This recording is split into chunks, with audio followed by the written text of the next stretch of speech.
na-encounter to sa labas, no? Lalo, di ba, pinaka number one, halimbawa nga natin, is yung motor vehicular accident, di ba? So, meron niyang iba't ibang position ng paggagawa. Yung isa, nakatuwad na ganyan, yung isa nakadapa. Now, dahil nga pinaka-common cause natin ng head and spine injury sa labas, so basically sa kalsada ka, kapag ganito ang position nyo, ang laki ng makakain nyo sa kalsada. So, ang ginagawa natin ng pinaka-standard way, ganito. Okay, ganyan ang position. Ang pinakamalagang i-take note nyo, kailangan yung elbow naka-lie on the ground. Hindi po pwede nakaganon. Bakit? Kasi overtime mangangalay kayo. And madalas itong ginagawa, yung pag-umano head stab, madalas itong ginagawa ng team leader. Okay? Kasi kung mukha lang siyang madali, pero kung ang tagal-tagal mo nag-umano head stab, sa'yo nakasalala yung magiging outcome ng patient. Okay? Ngayon, paano na ginagawa? Placement ng fingers.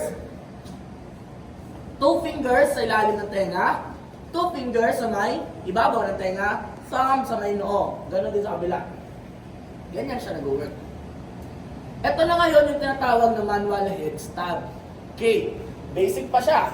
Okay, try natin baliktad. Sige sir, dapa ka.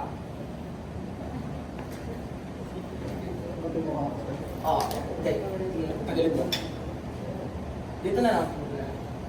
Yan. Ngayon, question. Isasampan nyo ba yung patient nyo sa ambulansya na nakadapa? Hindi. Hindi. Anong gagawin nyo? Ititaya ang patient. Good. Paano siya ngayon ititaya? Saan mo siya ito-turn? Pag ganito or pag ganito? Papunta. A or B? A. Sure kayo? B, nandun yung ulo eh. Ay, hindi. Hindi. Ano ba? Dito sir, dito sir. Ano? A or B? Sure kayo? B. Mga indecisive ba? Ang galing mo ito ah. Ano C? C yung E1. Ano? A or C? A or C tuloy. Iiwan na. A or B? B. B. B. Pag dito. Baka A. Okay. Ito-turn mo siya pag ganun. Now, question. Sabi natin, ang hawak sa patient pag ganito, tama? Oo. Dahil alam ko at alam nyo na ito-turn siya ng pag ganun, turn natin siyang pag ganun. Sir, pag bumilang ako ng, pag nagsabi ako ng turn ka. 3, 2, 1, sir. Turn kita. 3, 2, 1, turn. Siya rin, turn. Oh. Ano napansin nyo?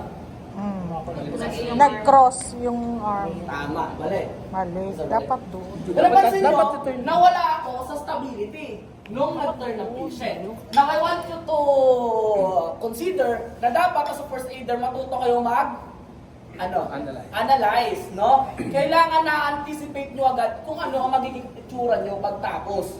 Dahil alam ko at tama naman ang sagot nyo na ito-turn siya ng pag-ganito, i-pwesto nyo na or anticipate nyo na agad yung pwesto nyo.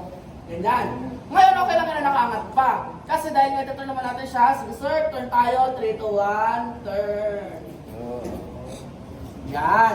In that way, pagka-turn ng patient, naka-bagsak din o naka-stable din yung kamay ko.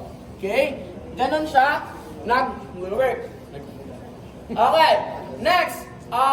Paano nga naman kung establish natin or i-assess natin, i-maintain natin yung airway ng patient? Paano nyo ginagawa or in-open ang airway?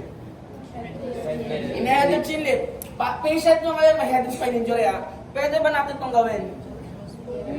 Hindi. Bakit? Kasi may head and spine injury. Diba? Baka, no, may risk siya na lumala kapag tilt chin lift siya. Now, paano siya ginagawa? Dahil hindi natin pwedeng head tilt chin lift ang patient, dyan na pumapasok yung tinatawag natin jaw thrust maneuver. Now, there are many ways to do it. Pero syempre, isa lang yung pinaka-outcome dapat. Kailangan, kaya sa jaw thrust maneuver, kailangan ma-open mo yung airway without moving the neck. Okay. So, pag gagawa kayo ng, jaw thrust maneuver, tingin, yung thumb, lipat sa jaw, yung mandible. Kung, di ba, ito yung bunganga nyo. Kung saan yung pinakadulo, this one, lipat nyo doon. From here, tingin. From here, gapang, pinch, yung thumb sa chin, yung 3 fingers sa jaw. Ngayon dito mag-inflict ka ng pain para bumuka. Ipipinch nyo to. Ganun talaga siya nag-work. Okay? Pero syempre ayaw naman natin sobra-sobrang pain ang nabibigay. Kaya yung ginagawa natin yung chin, nakahawak ka sa chin, hawak sa jaw, tinutulungan na natin i-open. Okay? So in that way, sige, hindi natin pipinch. Yan. In that way, na-open natin ang airway without moving or without risking the patient. The spine. Okay? Without risking the spinal cord ng patient. Okay. Ganun natin in-open ang airway. Now, syempre, may mga gamit naman tayo. Tuturo ko ngayon sa inyo, sabay ko yung turo ang tatawag nating spine board management. Sige, Sir Eman, dito ka. Hindi, dito